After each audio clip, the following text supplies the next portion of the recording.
Alrighty. Oh man, it's so good to see you guys. Thank you all so much for coming. We're gonna give a minute for folks to start rolling in here.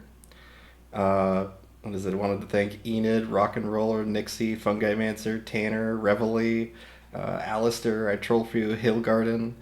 You guys are awesome. Thank you so much for being regulars, and it really makes such a huge difference. Thank you. Um, and For anyone that's new here, you'll be able to interact with the stream by going to VC Text and VC Create just above the stage here. I can show you guys that really quick. Um, so if you are in Discord here, just above the stage, you'll find VC Text and VC Create. VC Create will be on the main screen here, and VC Text will be right behind me. And both of these feeds will be live at the same time. So we'll be collaborating with VC Create, and we'll be chatting with VC Text. So Oh, your screen isn't shared. what? Oh, my bad. Yeah. I skipped a I step. didn't look I at the preview on my other monitor. yeah. I skipped a step there. My bad. Boop boop. There we go. Something was missing. I have everything else going. I even hit the record button on time this time. So yeah, and I'll shrink myself down just a little bit here so that it's a little more convenient. But I'll go through that again for anyone that's new here. Let me just shrink myself real quick. There we go. All right, sweet. And lock that back up, and we're good. Okay, hi everybody. Hey, oh, hey Bert. Hey, Gilgren. What is it? Tell Vicky isn't sharing yet. Thank you, Gold. I appreciate that. Um, I am. I'm. I'm definitely eager to get today started because we're going to be getting into some of the homework you guys have been working on, as well as a cool little thing that Rhapsody had vibe coded just after the stream last week. But I'll go through that intro really quick with you guys. Hi, my name is Victor Gnarly. I am a former visual effects artist. I worked on shows like Robot Chicken, Moral Oral, and a bunch of other Adult Swim stuff. But now I'm doing cool stuff with you guys here. And the cool thing about this is that everything that we do is going to end up on YouTube. So if you are, you're welcome to say hi YouTube at this point if you want. But the everything in VC Text is to the left side of the screen, and it is whatever you guys want to talk about. You're welcome to message it there. You'll see it right above the stage, VC Text. And then VC Create, though, is where we collaborate and we prompt in real time with each other. It's a really great way to get, what is it, to get, your project seen, but also how to, iterate with Midjourney together. It's one of the things that makes it so exciting to use AI in general because it means that we are able to do things in a way that just changes the definition of collaboration, in my opinion. I mean, it definitely changes the relationship between like fans and creators where people are able to just jump in and make things together. Hey future Bert, I'm responsible for all your current troubles. You're welcome. Good. I'm glad you guys are getting along with your future selves. Um, so you can already see that we're getting some fun stuff prompted in from I Troll for You, from Impresso, and a couple other folks here. I will be asking you guys to help me out on the next Sage comic. Actually, we're going to do a collab. I want you guys to, and that we'll get into all that a little later. But I want to get a magazine cover done from you guys, and I need a lot of them because I'm going to be doing a magazine stand in the next comic, and so I need a lot of magazine covers. So it doesn't have to be in any particular style or anything like that because they're going to be pretty small. It's like something that Sage and Michael are going to walk past and interact with, but I will definitely be doing that a little later today. But we have we have also last week's homework, which was getting a scene done that had two particular shots to them. Because we've had a list on our Gnarly Studios server for a while now that is all about making like conscious decisions with your shots when you're using the new Midjourney video. And you can find them here in the Gnarly Studio server under list of common shot compositions. And this is a really big list. Like it's giving you basically everything when it comes to blocking, which is the movement of from composition to composition to composition when you're making a movie. So what Rhapsody did was super exciting. Actually, we towards the end of the last week's stream, we had a random idea pop in my head, which was what if there was a generator that randomly picked two of these, and you what is it? And you basically were given a task to accomplish that, and that turned into last week's homework. So in the Gnarly Studios server, you'll find that we have a section called Challenges. And under challenges, we have the random shot homework. And we'll get into the actual homework that you guys submitted here in a minute. But I want to feature this randomizer from Rhapsody here. So I'm going to open it up here, but I'm going to link it for you guys inside of VC Text. So this is how we're going to get things started here today, is just by exploring this little randomizer that Rhapsody built. Rhapsody's in Orlando today, so she is not here, and you guys should wish her a relaxed day after traveling for 24 hours. That is, she had a 6-hour layover that wasn't fun. So, yeah, it's she definitely needs a day to relax, and I hope she does. And she better, being in Orlando. But I have submitted the link inside of VC Text for you guys. If you click that, it'll open up this website here called Roll Your Homework. And what's really cool about this is that what it's going to do is it's going to randomly pick between those two shot compositions, and the homework was basically get it done, like make this a shot from beginning to end. You can use you could use it entirely with prompting, or you can use an end frame to force that last composition in the shot. So you don't have to make it just 5 seconds. You can make it as long as you want, as long as it starts and ends with what's featured here in the roll. Then you've accomplished the homework. So feel free to click that, and then click the roll homework button. If you spam click it, it's gonna roll for a while. So that's what I'm gonna do here, and we'll just let that see. Okay, what did we get on our first one here? We got frame within a frame, and that is doors, windows, mirrors used to isolate or spotlight objects, transitioning to a wide shot or a long shot with shots with full body of the subject. So the goal of this combination would be to start with a frame within a frame, and then create a wider long shot with that frame. So we'll be able to explore that idea here in a minute, but let's start getting into what you guys submitted over this week, because I think that's a great way to start this stream. And feel free to start prompting inside of VC Create to start giving me materials to start messing with the stream here. And you see Goldman's already going hard here, and I love that. What we doing? Yeah, that's great. Let's go ahead and first open up our homework here. So we have the random shot homework, and okay, cool. We got it open up here. So Golem is actually our first one here submitting. So we're gonna start with you.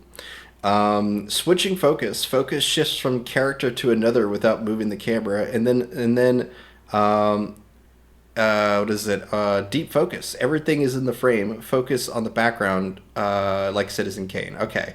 I see you've provided your start and end frames, which is cool. So let's just open that up here really quick. There we go. In fact, let me see if I can get this opened up a bit bigger. Copy video address. Oh, it's just going to have me download it. Hold on a second. Can I just... Yeah, I'll just zoom in this way. Okay. All right.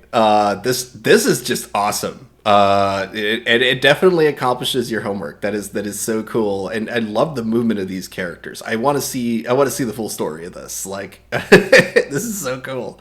I love it. And then let's see. I never did my correct submission in the end. All good, all good. Well, this is still very cool though. I really do dig it, and I love the fact that it would kept her her painted whiskers like persistent as she looks around the room. So that's really cool. Hey, Legal Beagle. All right, awesome. So that was cool. See, you got plenty of praise on that one. So let me go ahead and download. Whenever I see the video link, I'm actually going to download it to make sure that in case that you guys provided any audio, that we also have that included here. So I'm going to open this up here. There we go. Okay. So let me pause this really quick, and I'm going to describe what mine was, which was a diagonal shot transitioning into overlapping movement. So with this one here, a diagonal shot is basically anything that's strongly, like across the screen, from top left, bottom right, or vice versa. And then the second half of that was overlapping movement. So we're basically just trying to add an element of tension by making a lot of stuff moving in front of the camera. You can also hide transitions with overlapping movement. You've probably seen that a lot in videos that have like a lot of like tracking or steady cam movement. You'll see a lot of times they'll like quickly duck behind a lamp in order to give you a place for the editor to cut and do multiple takes, stuff like that. So this was mine. I used Gnome here, and I started with the diagonal movement going across, and then I was like, oh, it's just a moment of panic, and I was thinking, oh, this would be a really fun moment to like introduce a golem-like creature or something that builds itself up from these crystals that are floating in the air. So I was really happy with this. I thought this was pretty cool. But that's my homework. Let's see, who's next? And you can see I actually built all of that with only one render. I did run into a copyright AI moderator issue with this one where it didn't let me extend any of this footage. And I mean, we can guess why, but it is one of those things where it's like, yeah, I just got everything I needed off of this one roll. I just downloaded the individual clips and then edited that together. So there's all sorts of ways you can accomplish this. That's a bug. Yeah. Let's see here. We have rack focus into a rule of thirds, and this one is from Nixter. Devs are aware of the extension issue. It's a bug. Okay, cool. I'm glad to hear that. So let's go ahead and open up this video. Come here, my friend.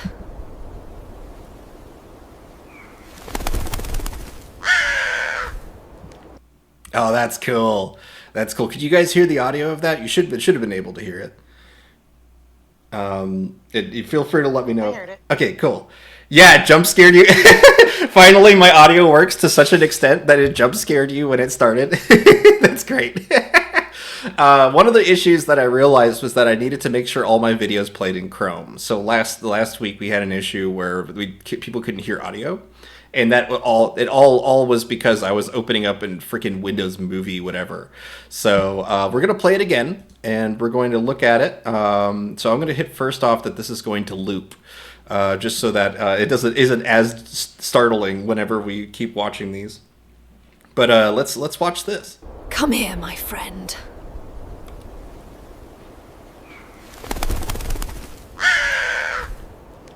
Come Very here, cool. my friend. Very, very cool. I love that. Yeah, and I'm curious to hear from Nixter if you're in the audience here, and it's okay if not. You'll be able to catch up with YouTube. But the lip sync is great. Yeah. I was curious what other tools they might have used to build this. Obviously, anything with audio isn't going to be just Midjourney. It's going to be all sorts of stuff. Plenty of people use CapCut for voices. There's a couple other services that lets you do voices, but this is a wonder. If this is just natural lip sync, you did an amazing job. But yes, I'm very, very curious to hear.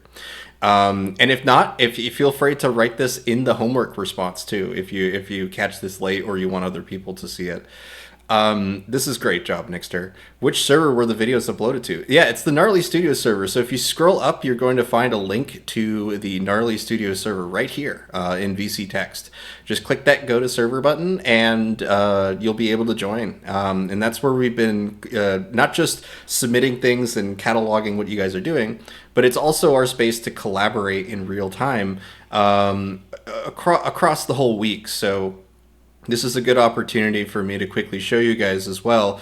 And Tanner's next, but I just want to show you guys really quick that inside of the Gnarly Studios server, you're going to find a text chat, media, and comics. That's where we mostly hang out and chat and share our work.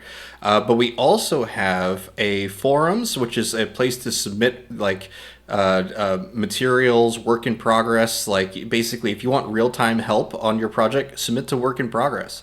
If you have a character that you want us to use or to catalog throughout, our not just our server, but all the other like comics and things that we make, submit to the character portal. If you do not have an original character that you want to immediately jump into for this stream, go to the character portal and grab one. There's some amazing characters that have been that we've been keeping track of, and it depending on what you want to do, you can filter down to find the right character for you. So fantasy is our most popular. We will definitely be diving into a lot of fantasy over the month of August. But if you click on fantasy as a filter, you'll find all the fantasy characters, so on and so forth. It's a great way to collaborate. I highly recommend submitting an original character, and then anytime someone uses that character for any reason, as long as they update your character portal entry, you'll be pinged every time someone uses it. So it's a very cool way to see your characters exploring Midjourney. But let's see here. From Circolo, I actually fell behind some streams and still working on character design. Where can I see recordings of the streams so I can catch up? Yeah, you'll find them on YouTube. Thank you for linking that, Goem. You'll find the YouTube just by searching Victor Gnarly on YouTube or by seeing the links up here that Kinky is sharing. She shares the YouTube channel right here where it says Victor Gnarly Beep Boop. That's the YouTube channel there. There's a lot of catch up on YouTube on Vic's YouTube channel. Yeah, and I got a lot of catching up to do when it comes to uploading stuff. So I apologize about it being about a month late on uploads. I had random audio issues, so those should be all gone now. Okay, let's dig into the homework here. We have Tanner is up next. So I'm going to download this one because it's a video. If it's just a GIF, I'll play it in full screen. But whenever there's video, I'm going to assume that there's audio. So we're just going to get going on this one. Reflections and Cutaway, starring Kit.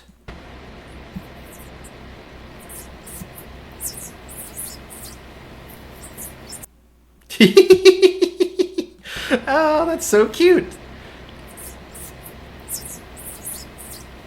That is adorable, and that is a good use of cutaway as well. Just cutting to the next shot, but it is something that, in terms of the reflection, I'm always so amazed by how good Midjourney Video is at nailing reflections. I mean, Midjourney in general is really good at doing reflections, but okay, here's the thing that tripped me out the most about this. Okay, I want you to pay attention to the very edge of the mirror right here, because you notice that there are these cuts to the edge of the mirror. I am going to actually include this inside of VC text for you guys so you can zoom in yourself to see this. But I want you to pay attention to the mirror, the corners of the mirror really quick. Do you see that? Did you see the cut in the actual mirror is reflecting, like, it's kind of reflecting in the wrong direction, in the sense that we should be seeing more of the room on the left side with that angle of the mirror. But it does trip me out so much how well it understands that this is meant to be a distortion of the image. The light's coming from a different direction, that kind of thing. Very cool. Very cool. I love that. And so thank you so much for submitting this, Tanner. And yes, it has some fun sound to it too. Little skitter scatters of this mousy gerbil looking guy here. I love that. Very cute. Thank you for submitting that, Tanner. All right, who's next?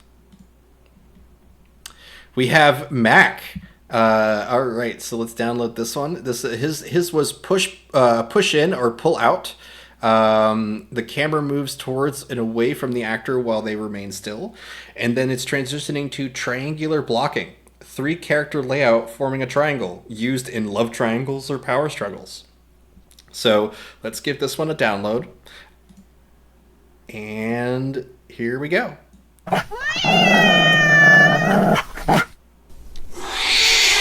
Oh, it's only you two. Nothing to get worked up about.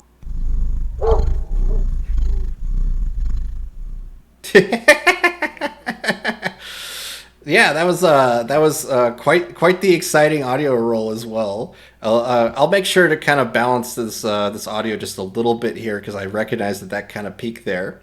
So let me drop this just a little bit. Demonic screeches. Yeah, exactly. I apologize if those screeches were a bit loud for you guys. I noticed my audio peaked there. But this is not an audio engineering class. We're just getting through the compositions that you guys have done here. So let me pause it really there on the screaming. So the homework here was push in, pull out. Yep, so it definitely pulls out from this scene. Now I will say that this is more of a zoom than a pull. A pull tends to have a perspective change in the image, but because it's drawn, it's less likely to give you those shifts in perspective. But at least for pulling in the direction that you want it, like zooming out, all good. Just know that there is a technical difference between pulling out and zooming. And then going to the triangle though, that's perfect. Like this is really good right here because you've definitely nailed the triangle right here. And then as they come in and they move into position and stuff, it's very cute. I do not understand the dog's ears at the end here. I imagine that this was extended because it like you could see it borrowed the tail. The tail from the cat becomes the dog's ears at this point. So there are a couple like little like AI slop quirks or whatever, but it's very cute though. I really dig it. Those kind of odd movements are fun. This is sticking to overachievers, adding sound and voiceovers. I'm barely keeping up with video, and people are just going whole hog and adding sound. Yeah, no, it's pretty intense what people are submitting here, especially since like we give some pretty simple homework at the start, and people just want to go hard, and I love that. Didn't know pull in, pull out usually with perspective change. Yeah, it usually you have to think of it like because the pulling and pushing actually refers to what the dolly operator is doing with the camera. A dolly operator is going to be the person who's actually pushing the cart that the camera sits on. So the when it comes to pulling, like you're going to physically see the room slightly change perspective as you do that. So let's see, some classic ones it really just depends on the style of the art because it can be easily misinterpreted if it's subjective. If the more cartoonish, the more likely you're going to get this sort of subjective misunderstanding of what's inside of the image.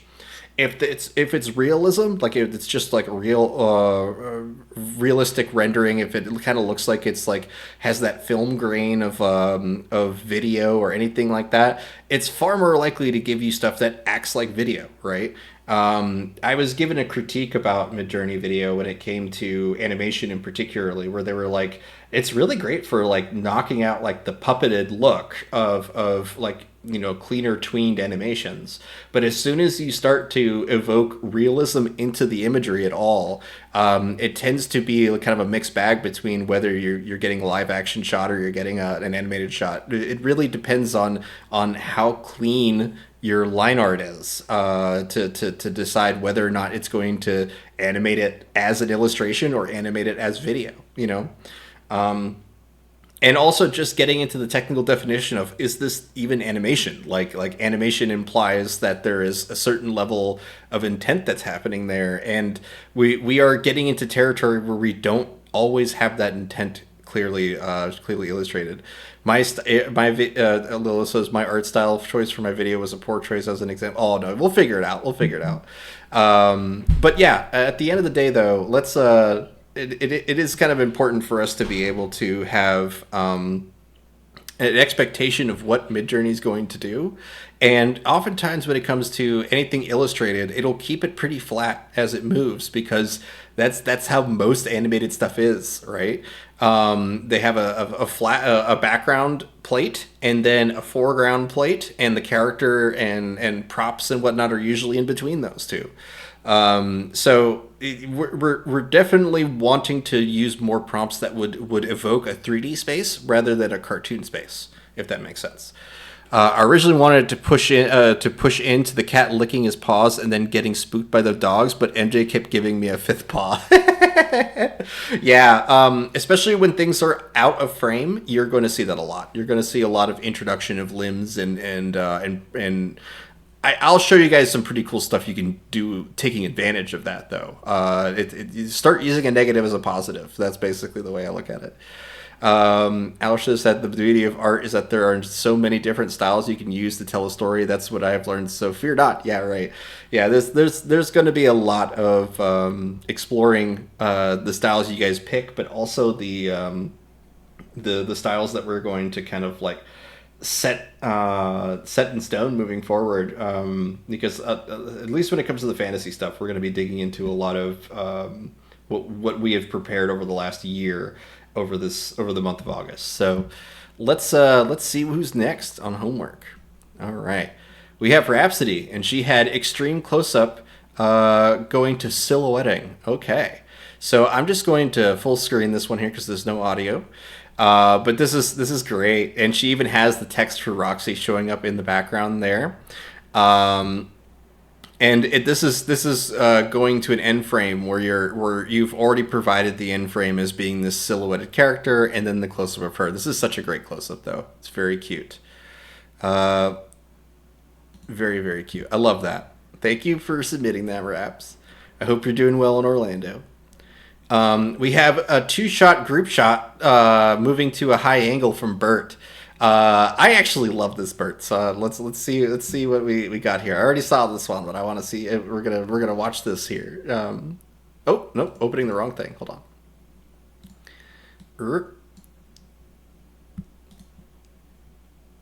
Let me loop this really quick.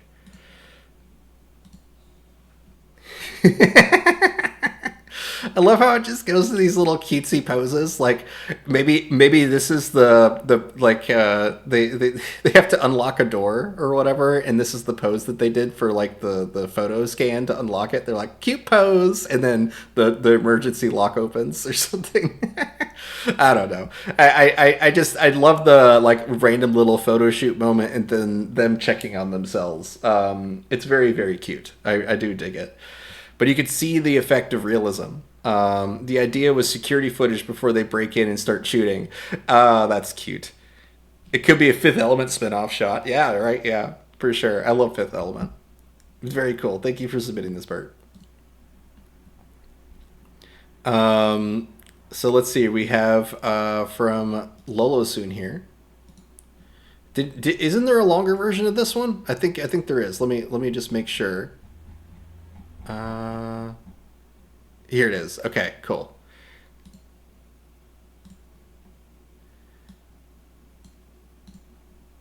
Victorian from Lolo Soon. Captain Elisa! Captain Elisa!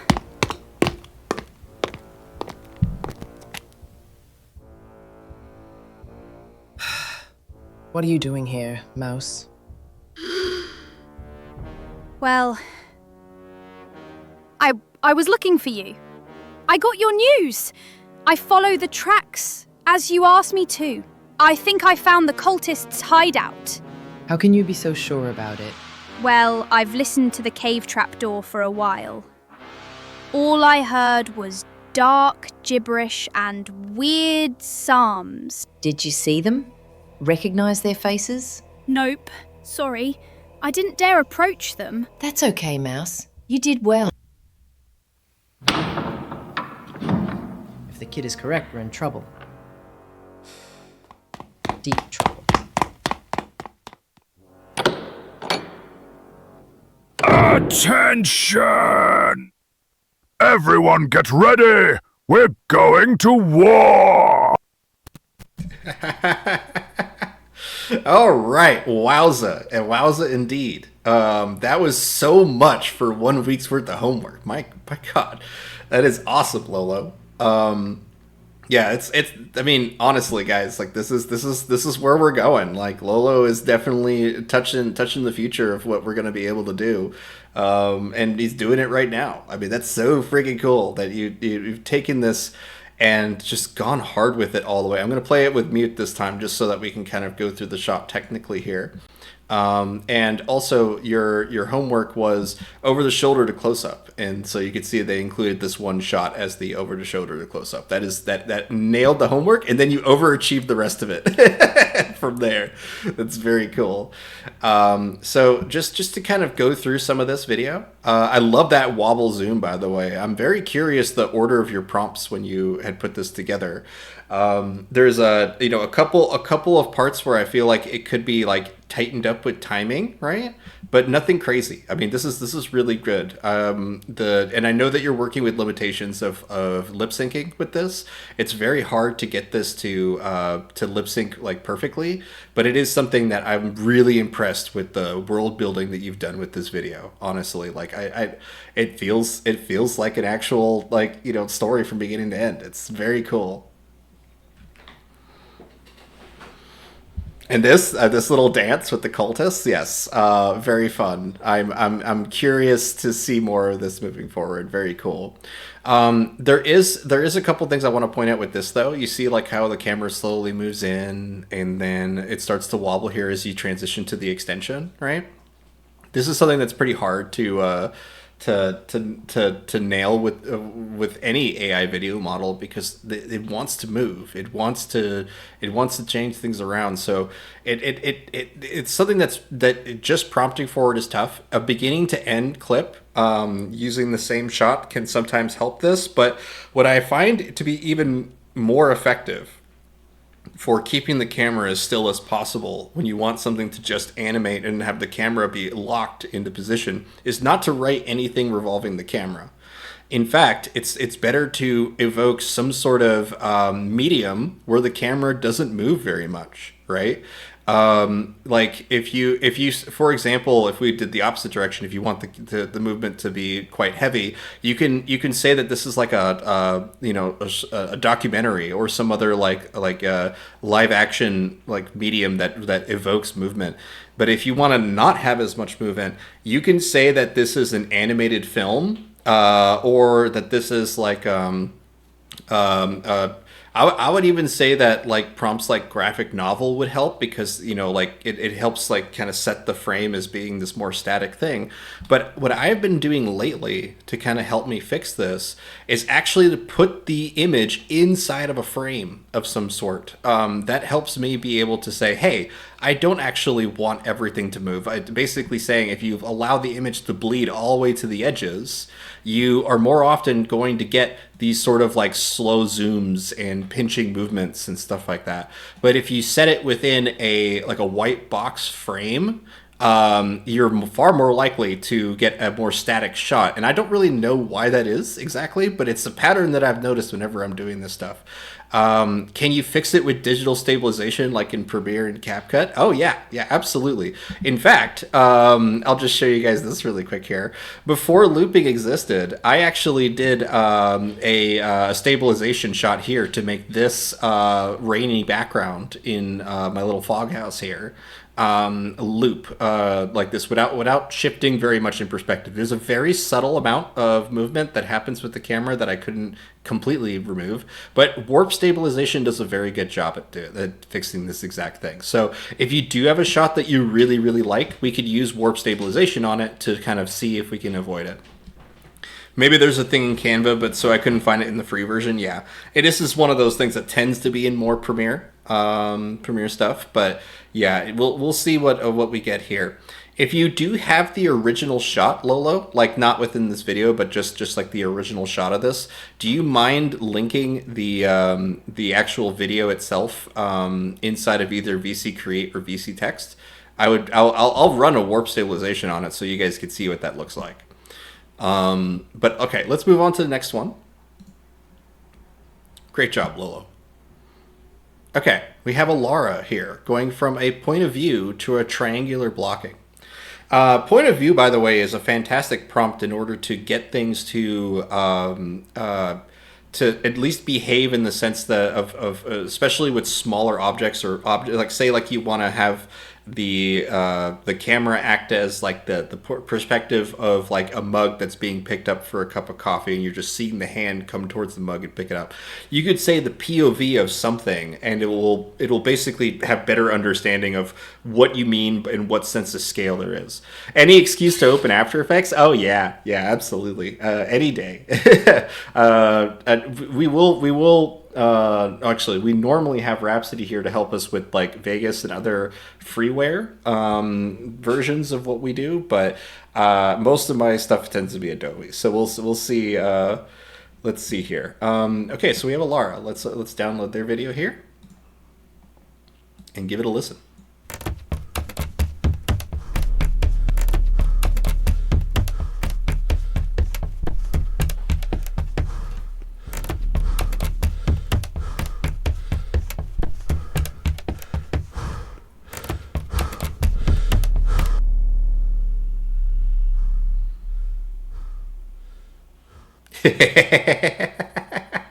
I like that. I like the end of that. That was pretty fun. I want to play that again. Just the end. Very cool. I love how the darkness fades. You guys are getting seriously good at this stuff. I know, right? Yeah, it's pretty wicked. And I love the way the light fades at the back there. Look at this. Yeah, I can almost imagine the sound of lights being like shuttered off. My only tip for this Alara would be that there's I would probably cut out the latter half of the running here because the pacing of the running changes and it actually kind of stammers a bit. So like I'll show you here, running, and then it's faster, and then it's slow, right? And then it's a little faster again. I would probably just take out the slow shot. And then the pacing will feel good throughout the whole thing. I thought he was slowing down because he was exhausted. Yeah, I mean, you could say that. It's just one of those things where usually when people are exhausted, the camera is going to wobble in a way. And as opposed to, because like, you can kind of imagine like if you're getting towards the end of like a hallway and you're tired, you're looking down slightly, you're looking up slightly, like your head's bobbing around more. And so if you really want to emphasize that, definitely increase the head bob or wobble. And that's another After Effects thing we can do is start to use CC wobble on something like this. But love the style. Reminds me of Slay the Princess. Yeah, right? Yeah, it's very, very cool. I love this. Great job. Yeah, very cool. Okay, sweet. Great job. This was Lara. Awesome. All right, so now we have I Troll For You. And I Troll For You is push-pull, in and out and whatnot. Medium to a medium long shot. So from the knees up, or a cowboy shot is the nickname of this. So I thought this was pretty cool. It's just a simple little movement and wave hello. This person I don't trust. I feel like I shouldn't trust this person. I don't know if you intended for them to be a good person or not, but I'm creeped out by how long their neck is. I'm just gonna say it. You got a weird neck, man. It reminds me of like a monk, but like, I don't know, evil monks. Very cool. And then you said you had another shot here, which is a much more dramatic pull and push, right? It's a cute smile though. And then this is something, you have that racking back and forth and whatnot. This is the kind of stuff that I feel like, unless it's done with like a very particular intention, like you could take a shot like this, and as long as the camera doesn't move at the laughing, right, this would work. But the fact that we're moving away, the camera movement's more distracting in this shot than it needs to be. And then you did another. Totally right not to trust him, by the way. Yeah, he seems like a real weirdo. But look at this. This is Rhapsody on her way to Orlando. He's a real weirdo. Rhapsody on her way to Orlando doing another push and pull to a cowboy shot here. Very cute. I love that. Let's see here. The smile looks fake. Spoiler, it's generated. Okay, all right. We got Nixie next. From eye level neutral shot to a close up. We're gonna play it here in full. I will say that I don't think this necessarily accomplishes the eye level side of it, but it definitely gets to. I mean, this. I would say this is good enough for a close up for sure. Maybe a little bit of a push in for a end frame would have made this a bit more like a close up. But like the super close up, right? SCU. That's definitely something that you would only see like the edges of the eyes and the bottom of the lips with a close up like that. This is close enough to a close up for sure. But let's see here. And then you had not sure if horizontal or vertical format. So here's another one playing with horizontal format. And yeah, this is more eye level for sure. But because keep in mind, if this was not at a natural perspective, these guys would be high up in the trees and we'd be seeing like the underbellies of the birds and whatnot. So like I think this is more like more of just a straight shot, like where it's just a two shot as opposed to eye level. But it is pretty cool. I love the movement of them. And then Zero, no screenshot of my RNG assignment, but mine was frame within a frame going to walk and talk. So the walk and talk, I was the most curious how you guys accomplished this, because walk and talk, like we can imagine the dialogue that the characters are having, but we'll see what you guys did here. Zero said, canned the mecha vibe this week for some retro shoujo. Ooh! And a bonus Disney princess. Ran out of time on the dialogue audio, which I am upset about seeing as these conversations. Next week. Let's see what you do. So you got 4 clips here. So let's go ahead and dive into each one of them.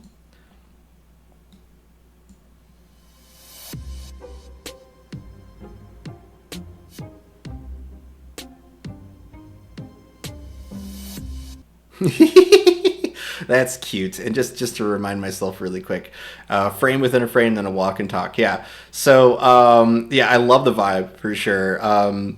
If you notice here, the it's definitely walk and talk as soon as we get to the latter half here, but they are walking in a bit of separate directions here. It is a little confusing, but it definitely accomplishes the homework. So that's pretty cool. Let's watch the next one.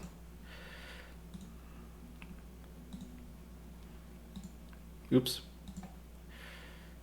I keep accidentally clicking the thing.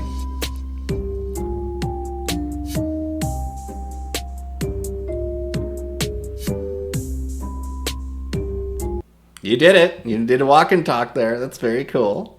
Like it. I don't have too many notes on that one.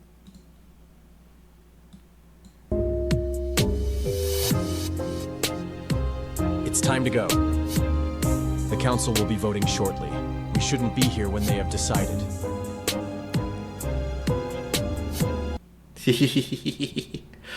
My only notes with this one is that because his eye line doesn't change at all, right? He's just kind of in this sort of static walking forward here. I'm going to mute this to play it. It's a little hard for me to believe this space. You know what I mean? Like, we were within a frame at the start here, but I really wanted the camera to push in more as opposed to pulling out in this direction here, because I don't like especially with how this starts, where this is, you know, the view of a window, feels like it's part of an opening sequence, right? Yeah, it does. But like this feels like it's part of a window, and he's actually looking away from camera, and so if we look at as he zooms in here, he walks him towards us. I would have hoped for a shot where he is still looking away from camera, because I feel like that would have discouraged this part from happening. But yeah, I do like the wall. It's staring at the feet though. That's cute. Let's go ahead and get the next one. All right, this is the last one from Zero, and that'll be the end of our homework for today.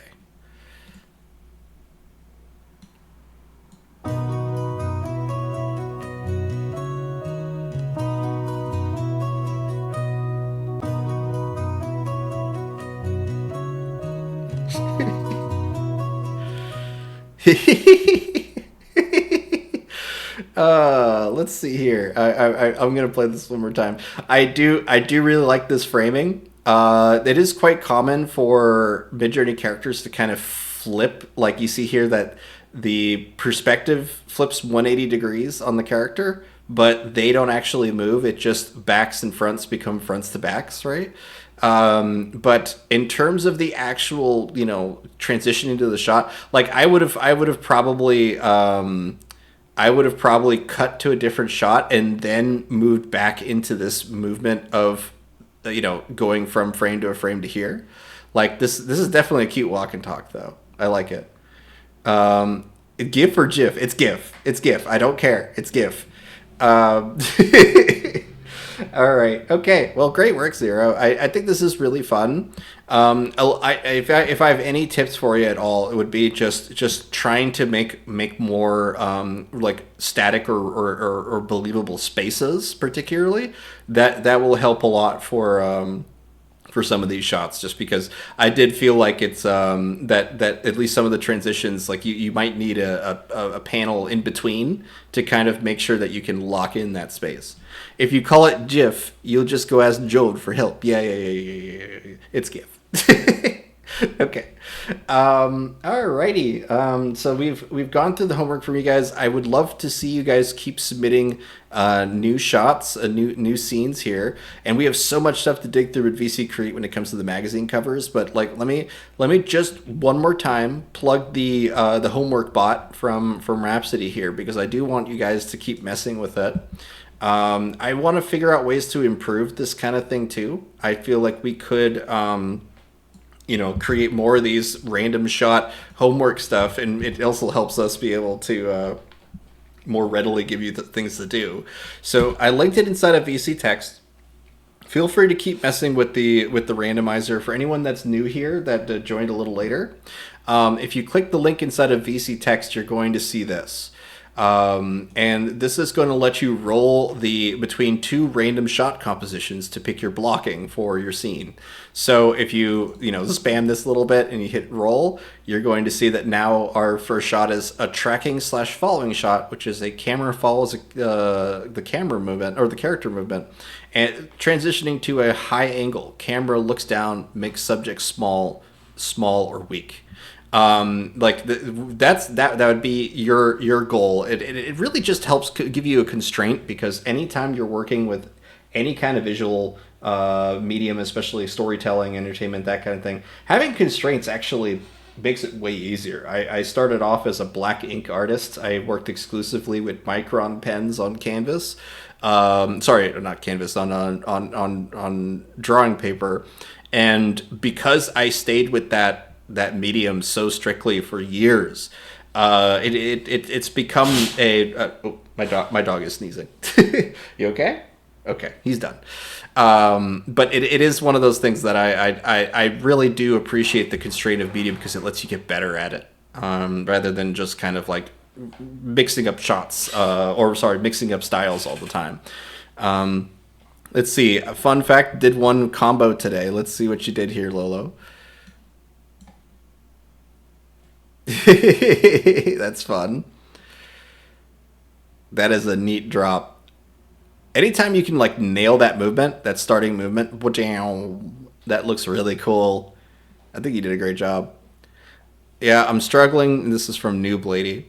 Yeah, I'm struggling now to start without constrictions, because there are so many options of where to start and go. That's partly, that's largely why we built the bot, was just so that we can have those constraints right off the bat and go, okay, I'm starting right now. I know exactly what I need to prompt for, or have an idea. It's not limiting you on style. It's limiting you on your choices to be able to make within that style. The homework is rather to make both shot spurts regardless of how many prompts. Correct. You can go between. You can extend as many times as you need to, as long as it begins and ends with whatever you're given. You're fine. Or you could do it like Lolo did, where it's just the first shot that accomplishes the homework, and then you continue the story. It's really up to you. I'm only going to be giving you immediate notes and guidelines after this. It's not like I'm going to give you a grade or nothing. I just really appreciate you guys contributing to something like this, because it's just, we're all getting better with this stuff together. So it's just really cool to see. And as we get more and more tools related to video, we'll be able to get even more control than we had before. I think I need constrictions on style because I have so many styles to decide on. Yeah, I mean I would say that the first choice is, are you going to do live action or are you going to do something animated? And if it's going to be animated, that opens up the doors a lot to styles as well as whether it's live action, in the sense that, like, with animation, we can oftentimes just pick like one of your favorite shows and start there. But when it comes to live action, it's almost better to pick a time period, an era, right? Like, if I want to shoot a 1980s schlock action film, I know what I'm looking for stylistically when I'm going for that. You know, like it's just a matter of trying to define it first and then moving from there, because going between two random styles within AI video doesn't really work well. Oftentimes it makes like subjective, you know, decisions why you're going from an animated scene to a live action or whatever you're doing. But it is important to maybe use a style reference of the first frame to your last frame so that everything lines up well. I'm keeping track of everyone's submission and comments, and we'll be passing out report cards at the end of the turn. Just nervous look. Yeah. It's I hope you. I bet you will, Legal Beagle. Okay. All right. So at this point, let's dig into VC Create, where you guys have already started making these magazine covers. There's some really fun ones for my troll for you. Let's take a look. Feline. Yes, this is exactly what I'm looking for, guys. I really just need a bunch of magazine covers and all sorts of different looks and whatnot. You're welcome to go as hard as you want, or as animated as you want. We are going to be putting this in a comic. So I do prefer it being drawn like this. Whether it's anime or not doesn't really matter too much. Like I said, we're going to be shrinking these down really, really good. So I'm down with whatever you guys are doing. And let's see. Ooh, I like these. It's pretty cool. So anytime we get these magazine covers, though, I really want to aim for something that lets us get a lot of diversity. It's a lot of your y'all need to make some magazine covers. Yeah, it's a lot of Golem. It's a lot of Golem, and I troll for you going hard. But you could see the kind of prompts that they're using for is evoking the not just the aesthetic that they're aiming for, but more importantly, because that's all inside of like these mood boards and style references. But if you say a 1980s anime style magazine, right? It's the 80s. Frankly, like, anytime you evoke a specific era, it helps so much at establishing the look and feel of this. Let's see here. It just used to be above VC Text. Yeah, you're gonna need to use VC Create to collaborate with us today. You'll find it just above the stage here. So you have the stage and then VC Create and VC Text. There's your quick link. Thank you, Goem. All right, so let's make one of these magazine covers really quick. I'm curious to see what we can just make off of some of these prompts here, but I'm gonna do one that's not furries. Okay, I'm just gonna re-roll one of the prompts that are existing here. I'm gonna just guess that your profiles and style references are pretty good, but we'll go from there. What's with the sad face, Legal Beagle? Let's go here. Okay, so I'm going to say let's do an early 90s pop culture magazine. I'm gonna say not in the style of a cat. Let's do pop culture magazine cover, and I'm going to. We could title it anything we want. It's not too important, but I'm very curious to see what sort of jokes. Yeah, no furries. No. You can do as many furries as you want. I'm not going to stop you. Let's do. Let's call this one Buccaneers, and we'll do it all pirate themed. So let's just say that this is a celebrity pirate on the cover. And let's see, a cat. I'm gonna get rid of all the cat stuff just for the sake of me getting my pirate thing on. There we go. Get rid of boop. There we go. And I like I said, I have no idea what's inside of these mood boards and in style reference, but I'm just gonna wing it. Let's just wing it. Let's see what we get. Gains? Yes. Please pull your characters and start making stuff like this. Bert, this is amazing. Yes, I want. This is perfect for this background magazine. I love this. Oh, Golem this Vogue one's really cute too. I love that.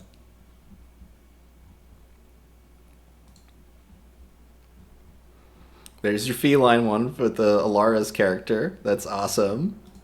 Nice throne there. Yeah, and keep in mind this will be in the Sage and Michael comics, so I might obscure the cat girl ones, like just because like I can make a you know what we should 100% just turn the like Playboy, because Playboy mags were really popular in the 90s. We could just do like the cats version of that or whatever, instead of bunnies they're cats. That would be really funny. Buccaneers, here we go. Slay girl. Slay girl. Yeah, there you go. But No, look, I said slay girl. oh, okay. Yeah. But here's my early 90s pop culture cover titled Buccaneers, a celebrity pirate on the cover. Look how good that looks. I'm so happy with this, actually. This is too funny to me. This is so good. Thank you for providing these style references and these mood boards here. Well, I'm very curious to see what these are built out of here. I love this, though. I'm going to definitely upscale this one here. Keep messing around. I want to see plenty of like food magazine stuff, plenty of just anything that's related to the kind of magazines that you would imagine, being on a rack at the grocery store today would probably be what we're looking for. Oh, the Metal Gods from Hill Garden. Yes, this is exactly what, like, I want this sort of diversity so that when people actually zoom in on the comic, they're just like, why is there so much detail in this one panel? Now, granted, I will be using this background for a couple panels, but there's one panel where that heavily features this. As many furries as you want 90s cover from Ancient Chaos. Oh, the third one. The third one is so cursed. It's so cursed. That long face, it reminds me of the kangaroo guys from not Machine Girl. Why am I blanking on it? It doesn't matter. It definitely Tank Girl. Tank Girl reminds me of the kangaroo people from Tank Girl. That makes me very uncomfortable with that outfit. It's very funny. They're called Rippers. Rippers. Yes. I'm not surprised. You were a big Tank Girl fan. Am I right about that? I sure am. Still am. Yeah, and anyone that's familiar with the Gorillas in general, you'll recognize because it's the same artist that did Tank Girl. So Jamie Hewitt. Jamie, yeah, okay, yeah. I would have to look it up myself just to be sure, but I'm sure you're right. Let's see. Oh, Myco Trips. Yeah, no, this is great. This is what I'm looking for. Is like all your all's characters as small cameos inside of this is too funny. So this is all fully written prompt. There's no image provided here, no Omni reference or anything like that. It's just all description to get this character to show up here, and this is Fungalmancer's character. But let's go ahead and grab one of the characters from our character portal, and you guys can check that out. For anyone that's new here, we have a character portal on the Gnarly Studio server. If you do not have an original character, feel free to use any one of these. We just please submit any of the results that you really like. Submit them to the character portal entry. So, for example, we can pick up Jordy here. And you can see there's all sorts of really fun little animations of Geordi that have been done based on previous streams that we've used this character. But if I come into here and I say copy image address for here, and then we go into Midjourney. Actually, let's go to VC Create. Okay, I'm going to create a new prompt here. /imagine. The aspect ratio that we've been using for this is AR34. AR34. And let's just describe what we want to see here. So for this character, it is he kind of looks like a hacker. He kind of looks like someone who's going to be hacking the mainframe or whatever. So let's say that this is like a magazine cover page depicting a hacker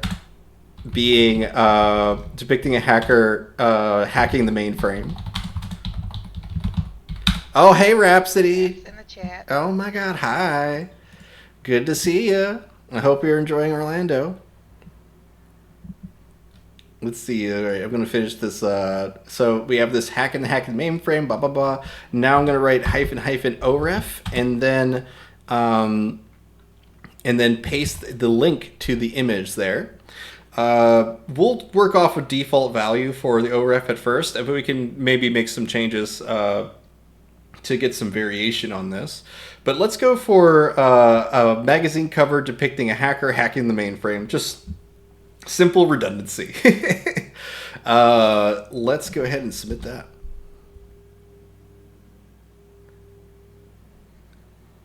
Oh no, you just got caught in a true Orlando thunderstorm without an umbrella. I'm sure it passed in 15 minutes. Nat Geo. That's so silly, Lolo. Just cute cats. Okay, yes.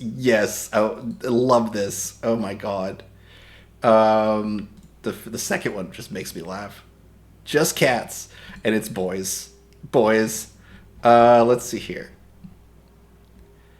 Okay, so we're probably going to let's borrow one of the references for Geordi's magazine cover here, because I am already seeing that it's having a little bit of trouble figuring out that this is a magazine cover without going into more detail with it. So let's cheat a little bit and use one of the mood boards and profiles that have been provided by folks here. You can see we got hacking the mainframe. We see some computers and things, but we're gonna first just slap this on there, and see if we can encourage the more magazine cover, and then we'll start writing. We'll start writing words that encourage the big text in the background, all this kind of stuff. I feel properly swamped. Yeah, I bet you do. So we'll see what the results of mixing these style references and prompts here. Yum magazine. Yum. Is there a bunch of shrimp in there? Okay, you didn't write it. There is a bunch of shrimp in here, though. I'm just saying. Horse Girl Monthly. I love how we can just assume that in all the Japanese text it's just saying horse girl, horse girl, horse girl, horse girl. Canine, yes, using the Wild West mood boards and stuff. This is very cool. I love this. Very cool. Okay, you can see it made everything with that sort of poppy style here, but we definitely got only a little bit of that magazine look. I think we really should start borrowing from some of the verbiage that other people have done here. So let's see here. They just put in the quotes of the magazine cover with the title. Okay, I'm just curious if there's any other kind of tips I can gain from you guys here. Just a bunch of what is this? Why is this all just the money sign here, Ancient? I wanted to ensure there was text. No text to have. So you just smashed your keyboard. Perfect. Okay, let's go ahead and do that then. I'm curious. What should we call the Hacker Monthly magazine? Like, I'm sure that there's some. Why am I blanking on the name of DEF CON? I'm sure that we can do DEF CON or something like that. So let's see. Magazine cover page depicting hacker and hacking the mainframe. Let's do with magazine headline text that reads DEF CON 1995. That's what I'm going to write it. And then I'll say also on the cover there is a there's a depiction of a hacker hacking the mainframe. All right. Hacker's Digest. Hacked off. I'm in. The most hacker phrase in most movies, right? There you go. Yes, I'm in is actually quite funny. Day drinking. The Day King of day drinking. There you go. Good job, Bert. I love the biker guy sort of vibe. The second one's the cleanest, I think. Afrofuturist fashion magazine covers cyborgs and ammo. Oh, that's cool.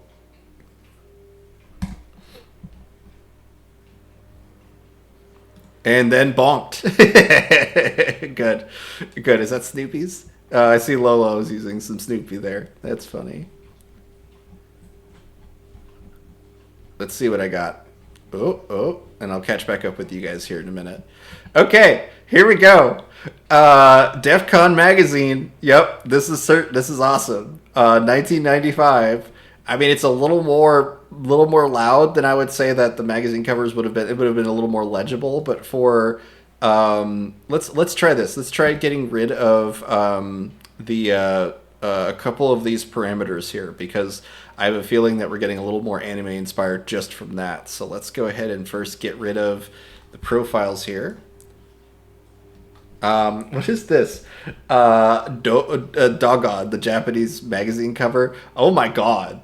Yes, that the Dugad. This is great. I love the shibis. We'll definitely do one that says I'm in, though. I should have wrote that. But I want to see what happens when we get rid of the mood boards. Oh my god, there's so many good ones. Cyborgs. This is awesome. Oh my god.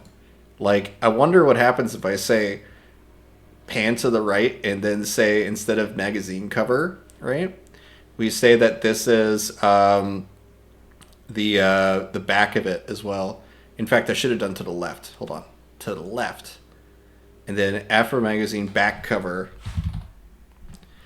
Magazine bold title text that reads, and then we can get rid of this because we're doing the back of the magazine in a graphic novel style. There you go.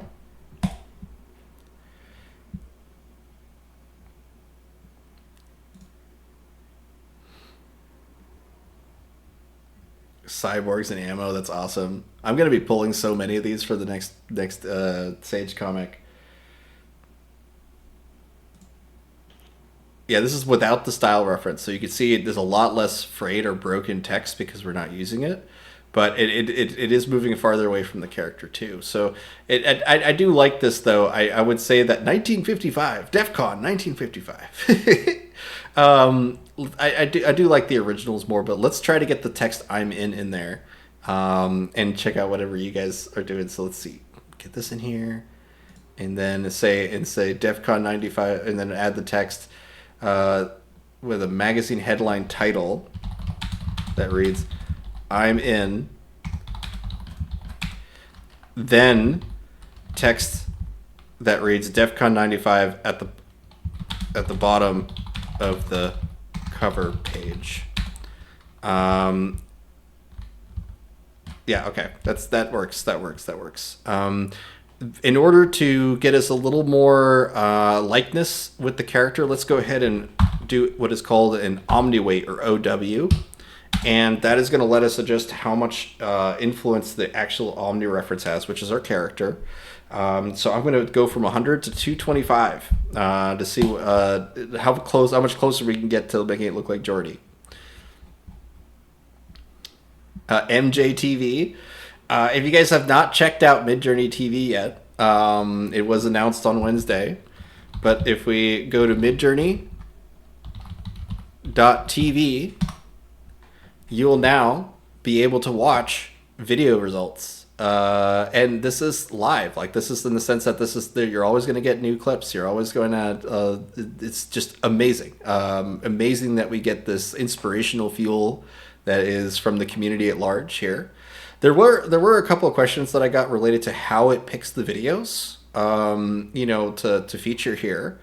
But it is something that I love this. There is, as cursed as some of the results might be, I love it. Hey, look, it's a tiny lightsaber cooking your food. But what's really cool about this, guys, is that I'm going to try to show this without breaking stuff here. But if you change the aspect ratio of the video, it changes the channel. Okay? You get a different kind of content depending on the aspect ratio of your browser. So if you go to midjourney.tv and then check it out on your phone, it's going to be a completely different style feed than if you were to see it on your computer or on your television. And yes, you'll be able to go to your television to watch Midjourney TV as well. There is a YouTube live feed that you guys can watch at any time that will let you just check that out. The aspect ratio trick is super cool. Yes, it is. I especially since it makes the animation of changing the actual channel when you do it. Look at that. Look, the static shift. It's just very cool. But you could kind of imagine that if we were to go pretty wide with this instead of tall, you can get some really cinematic. Oh, it shrank my browser down really good, but that's fine. You can look at this at such a wide angle. You get some really, really cool just really cool shots of that. There you go. Very cool. I'll go ahead and full screen this so that we don't get a broken stream anymore. There we go. Okay. So definitely check out Midjourney TV on your own time.